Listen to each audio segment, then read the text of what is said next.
हमारे चारों ओर एक अदृश्य युद्ध चल रहा है, चाहे हम उसे पहचाने या नहीं। यह एक आत्मिक युद्ध है जो हमारे रोजमर्रा के जीवन को ऐसे तरीकों से प्रभावित करता है जिन्हें हम अक्सर नजरअंदाज कर देते हैं। बाइबल हमें बार बार इस संघर्ष के बारे में चेतावनी देती है, याद दिलाती है कि हमारा संघर्ष मांस और रक्त से नहीं है, बल्कि अधिकारों, शक्तियों और इस युग की अंधकारमय शक्तियों के खिलाफ है। इफिसियों अध्याय 6 पद 12। लेकिन अगर मैं आपसे कहूं कि इस युद्ध के बीच एक ऐसा वचन है जो इतना शक्तिशाली है कि जब वह बोला जाता है तो शैतान भी कांप उठता है, एक ऐसा वचन जो अंधकार के राज्य के लिए इतना खतरनाक है कि शैतान सदियों से इसे विश्वासियों से छिपाने की कोशिश कर रहा है। इतिहास में हमने देखा है कि परमेश्वर के वचन में कैसी शक्ति है। यह सिर्फ कागज पर लिखा शब्द नहीं है, बल्कि एक जीवित और सांस लेने वाली शक्ति है। जब यीशु जंगल में परीक्षा में पड़े तो उन्होंने शैतान से बहस नहीं की, न ही तर्क किया। इसके बजाय उन्होंने सीधे शास्त्र का सहारा लिया। लिखा है, यही था उनका उत्तर। हर बार जब शैतान ने उन्हें छलने की कोशिश की, यीशु ने परमेश्वर के वचन से उसका सामना किया। और हर बार जब यीशु ने वचन बोला, दुश्मन की शक्ति टूटती चली गई। क्यों? क्योंकि परमेश्वर का वचन सिर्फ सत्य नहीं है, बल्कि उससे कहीं बढ़कर है। यह एक हथियार है, एक तलवार जो धोखे, डर और अंधकार को चीर देती है। लेकिन हर वचन समान रूप से भयभीत नहीं करता।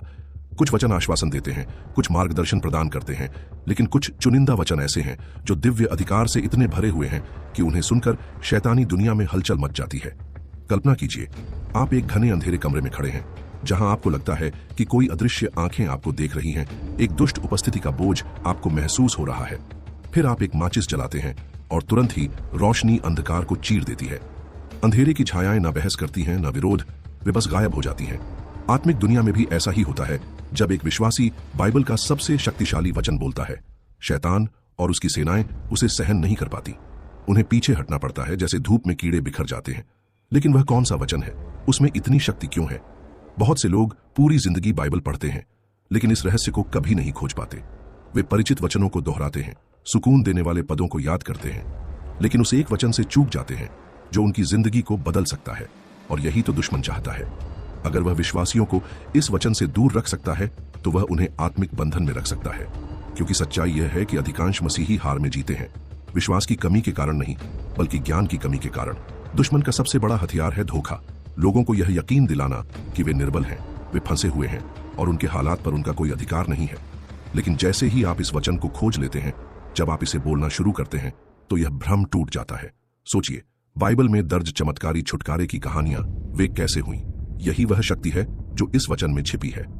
पौलुस और सिलास कैद में थे, जंजीरों से बंधे हुए, लेकिन उन्होंने परमेश्वर की स्तुति में गीत गाने शुरू कर दिए। अचानक एक भूकंप आया, जमीन हिल उठी, जेल के दरवाजे खुल गए और उनकी जंजीरें टूटकर गिर पड़ी। यरीहो की दीवारें, जो मजबूत और अभेद्य थीं, परमेश्वर के लोगों की एक पुकार से ढह गईं।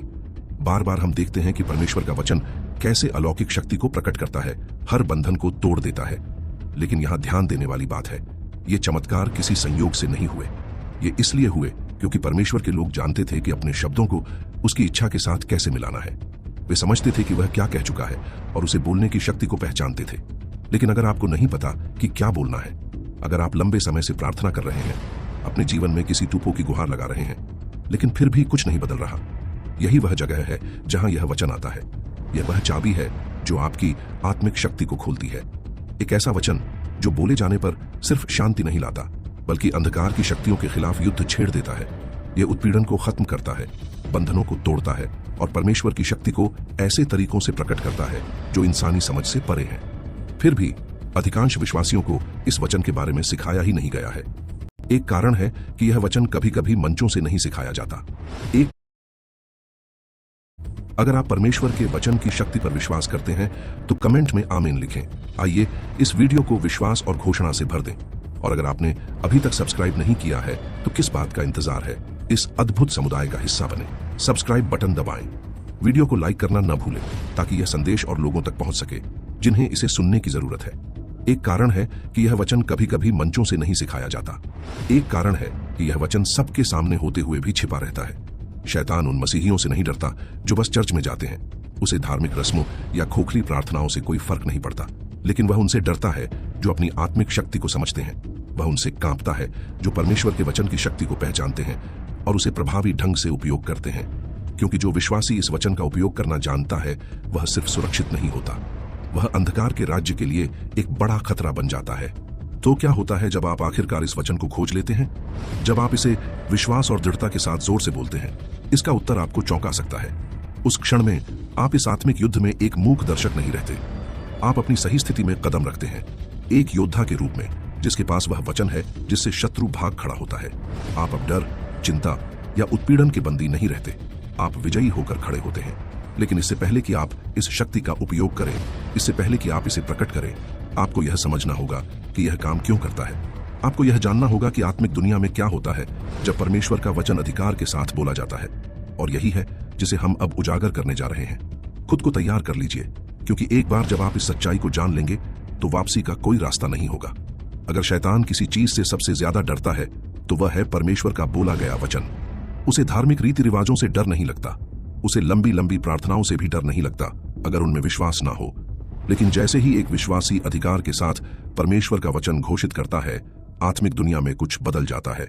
अंधकार की शक्तियां सिर्फ विरोध नहीं करती बल्कि घबरा जाती हैं, क्योंकि परमेश्वर का वचन सिर्फ सत्य नहीं है, यह एक ऐसी शक्ति है जो झूठ को नष्ट कर देती है, मजबूत किलों को ढा देती है और शत्रु की पकड़ को तोड़ देती है। यही कारण है कि शैतान लगातार कोशिश करता है कि मसीही इस शक्ति से अनजान रहे। उसे फर्क नहीं पड़ता अगर लोगों के पास बाइबल है जब तक कि वह बंद पड़ी रहे। उसे फर्क नहीं पड़ता अगर लोग चर्च जाते हैं जब तक वे अपनी आत्मिक शक्ति को समझते नहीं हैं। शैतान की सबसे बड़ी रणनीति कभी भी सीधी लड़ाई नहीं रही, बल्कि धोखा रहा है। विश्वासियों को यह यकीन दिलाना कि वे निर्बल हैं, कि उनके पास कोई शक्ति नहीं है, कि उनके आत्मिक युद्ध पर उनका कोई नियंत्रण नहीं है। लेकिन बाइबल हमें इसका ठीक उल्टा बताती है। जब यीशु पृथ्वी पर चले तो उन्होंने आत्मिक युद्ध का सबसे बड़ा उदाहरण दिया। जंगल में जब शैतान उन्हें परखने आया तो यीशु ने बहस नहीं की, उन्होंने घबराहट नहीं दिखाई, उन्होंने शारीरिक रूप से लड़ने की कोशिश नहीं की। उन्होंने बस एक ही बात कही, लिखा है। 3 बार शैतान ने हमला किया और तीनों बार यीशु ने शास्त्र का उत्तर दिया। और अंत में शत्रु के पास कोई विकल्प नहीं बचा, उसे भागना पड़ा। पर क्यों परमेश्वर का वचन इतना शक्तिशाली है कि शैतान खुद भी उसका सामना नहीं कर सकता? इसका उत्तर छुपा है उसकी प्रकृति में। साधारण शब्दों के विपरीत परमेश्वर का वचन जीवित है। इब्रानियों अध्याय 4 पद 12 इसे एक 2-धारी तलवार से भी तेज बताता है, जो झूठ को चीर देती है, अंधकार को उजागर करती है और हर चीज को प्रकाश में ले आती है। यह वचन सिर्फ बोला नहीं जाता, बल्कि युद्ध के मैदान में एक हथियार की तरह छोड़ा जाता है। जब इसे विश्वास के साथ घोषित किया जाता है तो यह सिर्फ जानकारी नहीं देता, यह परिवर्तन लाता है, यह वास्तविकताओं को बदल देता है, यह धरती पर दिव्य हस्तक्षेप को प्रकट करता है।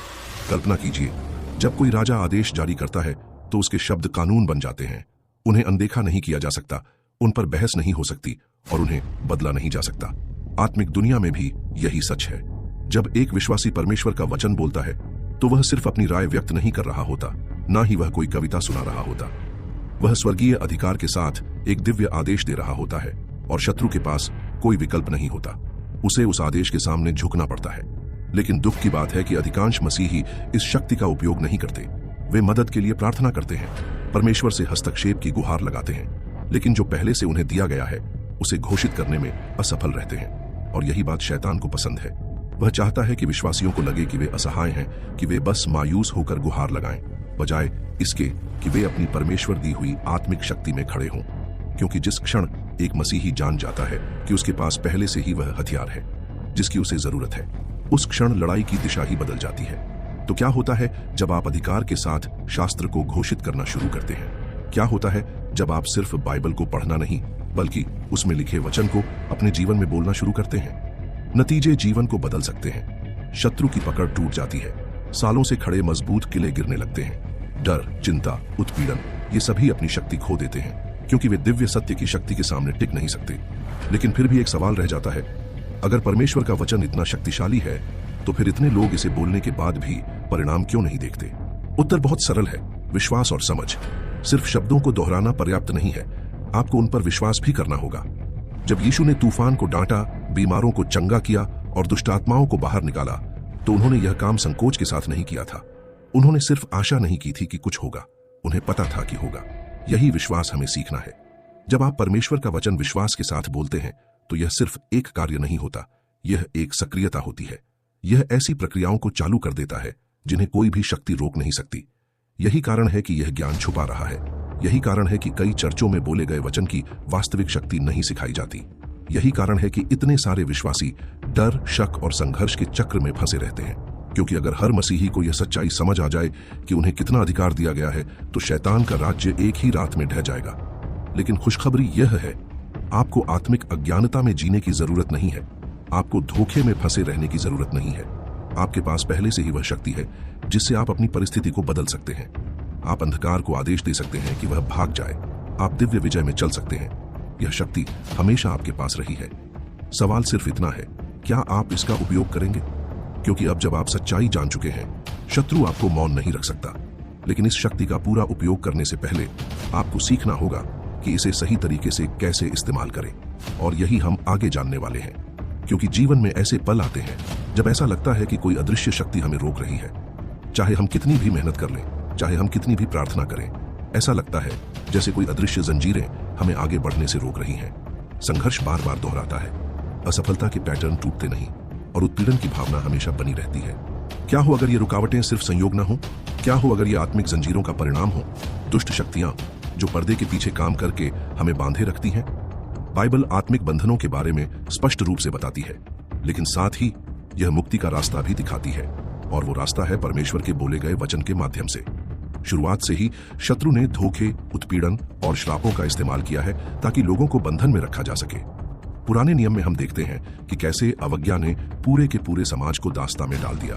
लेकिन हम एक पैटर्न भी देखते हैं, जिन्होंने परमेश्वर के वचन को घोषित करना सीखा, उन्होंने मुक्ति का मार्ग भी पाया। उदाहरण के लिए डेनियल को देखिए। जब उसे शेरों की मांद में फेंका गया तो उसने परमेश्वर की सामर्थ्य को घोषित किया और परमेश्वर ने शेरों के मुंह बंद कर दिए। इसराइलियों को देखिए, जो मिस्र में दास्ता में थे। उनकी पीड़ा पीढ़ियों तक चली, लेकिन जैसे ही उन्होंने विश्वास के साथ परमेश्वर को पुकारा, स्वर्ग ने उत्तर दिया और वे मुक्त हो गए। लेकिन ध्यान दीजिए, मुक्ति सिर्फ मन में इच्छा रखने से नहीं आती, यह आती है सत्य को जानने और उसे अपने जीवन में लागू करने से। यीशु ने स्वयं कहा था, जब तुम सत्य को जानोगे तो सत्य तुम्हें स्वतंत्र करेगा। यूहन्ना 8:32।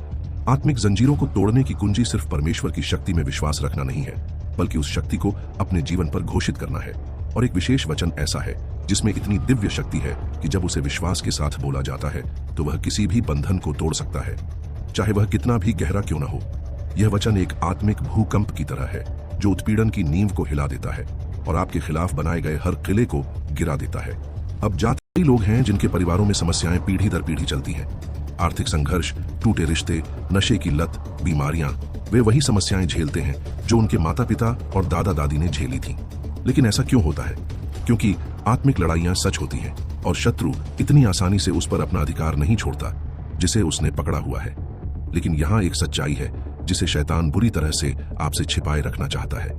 उसके पास आपको बंधन में रखने का कोई वैध अधिकार नहीं है। जैसे ही आप परमेश्वर के वचन को समझते हैं और उसे अपने जीवन में लागू करते हैं, आप अब बीते हुए अतीत से बंधे नहीं रहते। शाप टूट जाता है। जरा सोचिए, जब यीशु ने दुष्ट आत्माओं को बाहर निकाला तो उन्हें कभी संघर्ष नहीं करना पड़ा, उन्होंने कभी बहस नहीं की, उन्होंने कभी विनती नहीं की, उन्होंने सिर्फ बोला और आत्माएं भाग गईं। क्यों? क्योंकि वे उनके वचनों के अधिकार का सामना नहीं कर सकती थी, और वही अधिकार हमें भी दिया गया है पवित्र शास्त्र के माध्यम से। लूका 10:19 में लिखा है, सुनो, मैंने तुम्हें सर्पों और बिच्छुओं पर और शत्रु की सारी शक्ति पर अधिकार दिया है, और कोई वस्तु तुम्हें किसी प्रकार से हानि नहीं पहुंचाएगी। यह सिर्फ एक सांत्वना देने वाला वचन नहीं है, यह आत्मिक जगत में एक वैध घोषणा है। लेकिन सवाल यह है, आप इसका इस्तेमाल कैसे करें? इन वचनों को हथियार में कैसे बदलें? उत्तर है सक्रिय विश्वास, एक्टिव फेथ। सिर्फ बाइबल पढ़ना काफी नहीं है, उसे बोलना, उस पर विश्वास करना और जीवन में लागू करना जरूरी है। जब आप परमेश्वर के वचन को दृढ़ विश्वास के साथ घोषित करते हैं तो आप सिर्फ प्रार्थना नहीं कर रहे होते, आप स्वर्गीय आदेश जारी कर रहे होते हैं जिसे शत्रु अनदेखा नहीं कर सकता। आप अपने आप को परमेश्वर के वादों की दिव्य सुरक्षा के नीचे रख रहे होते हैं, और जो भी शक्ति उनके खिलाफ खड़ी होती है उसे गिरना ही पड़ता है। ऐसे कई गवाहियां हैं जहां लोग सालों तक उत्पीड़न में जीते रहे। उन्होंने हर कोशिश की, हर तरीका अपनाया, लेकिन फिर भी वे बंधन में फंसे रहे। लेकिन जैसे ही उन्होंने रोजाना परमेश्वर के वचन को घोषित करना शुरू किया, सब कुछ बदल गया। कुछ लोगों ने तुरंत बदलाव का अनुभव किया, जैसे अंधकार का पर्दा अचानक हट गया हो। कुछ लोगों ने धीरे धीरे लेकिन अस्वीकार्य बदलाव देखे। पैटर्न साफ है, जब परमेश्वर का वचन लगातार बोला जाता है तो चीजें आगे बढ़ने लगती हैं। लेकिन यही सबसे बड़ी चुनौती है, अधिकतर लोग बहुत जल्दी हार मान लेते हैं। वे 1-2 बार वचन को घोषित करते हैं और जब तुरंत कोई परिणाम नहीं दिखता तो मान लेते हैं कि यह काम नहीं कर रहा। लेकिन आत्मिक युद्ध में अक्सर धैर्य की जरूरत होती है। जरा सोचिए, यहोशू और यरीहो की दीवारों की कहानी को। इस्राएलियों को आदेश दिया गया था कि वे 7 दिन तक उस नगर के चारों ओर घूमें और फिर दीवारें गिर गईं।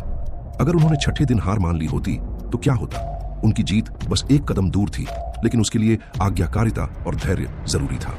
आज के आत्मिक युद्ध में भी यही सिद्धांत लागू होता है। तो अब सवाल है, शुरुआत कैसे करें? पहला कदम है अपने जीवन में क्या तोड़ना जरूरी है, इसे पहचानना।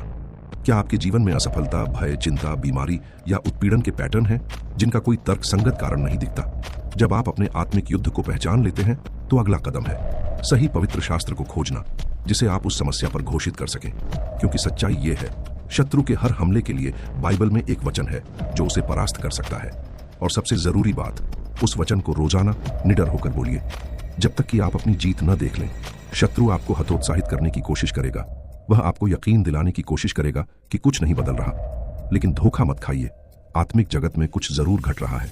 जैसे ही आप विश्वास के साथ अपने मुंह से वचन निकालते हैं, बंधनों की जंजीरें कमजोर होने लगती हैं, मजबूत किले टूटने लगते हैं और जो ताकतें आपके खिलाफ काम कर रही हैं, उनकी पकड़ ढीली पड़ जाती है।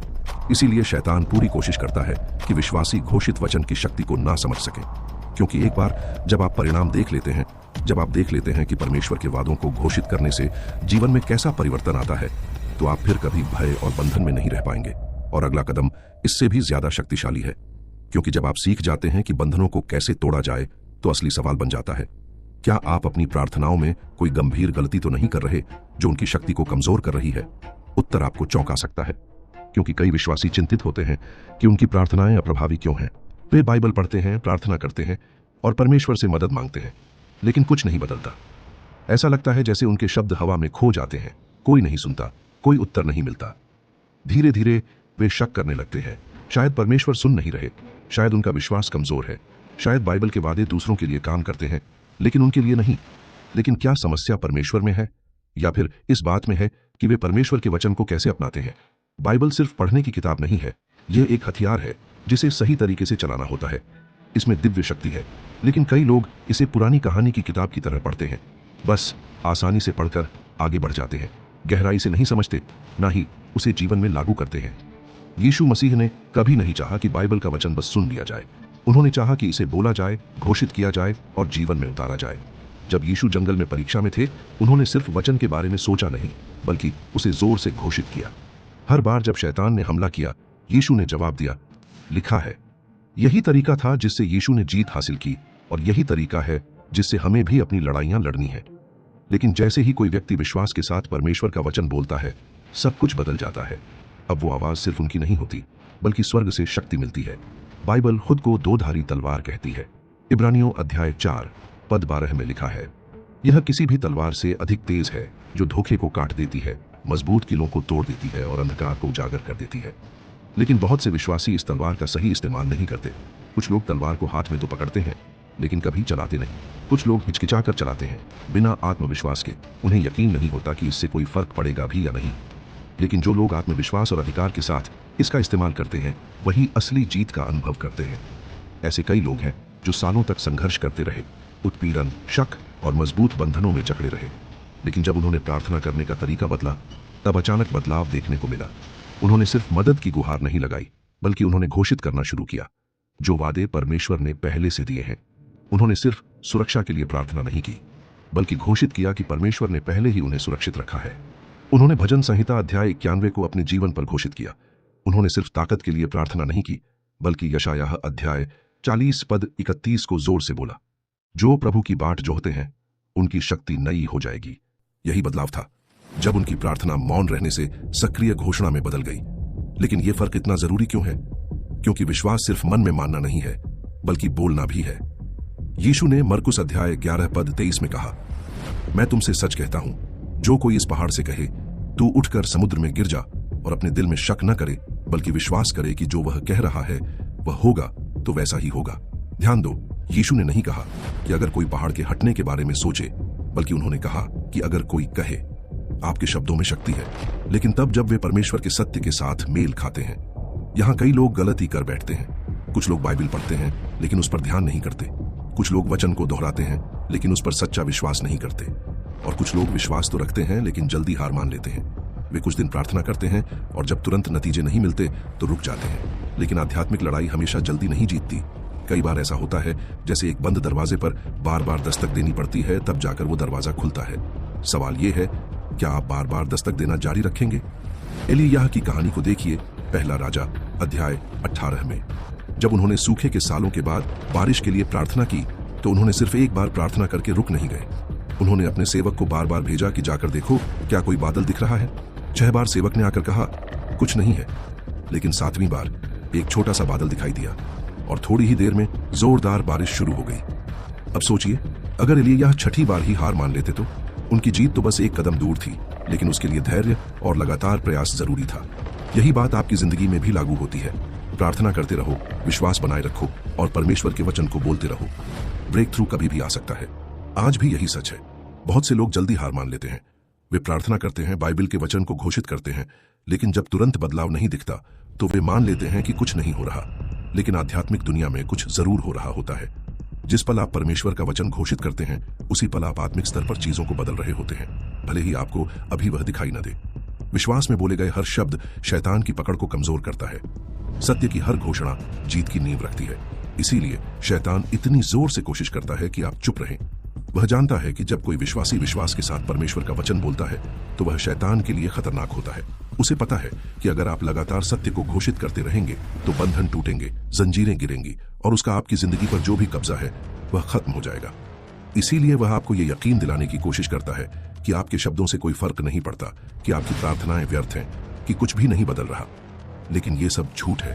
सच्चाई यह है कि आपके शब्द कुछ शक्तिशाली बना रहे हैं। हर एक घोषणा, विश्वास में बोला गया हर वचन, परमेश्वर के हर वादे पर किया गया विश्वास, ये सब कुछ महान चीज की तैयारी कर रहे हैं। और एक दिन वह पल आएगा जब जिसके लिए आप प्रार्थना कर रहे थे वह सिर्फ एक वादे की तरह नहीं रहेगा, बल्कि हकीकत बन जाएगा।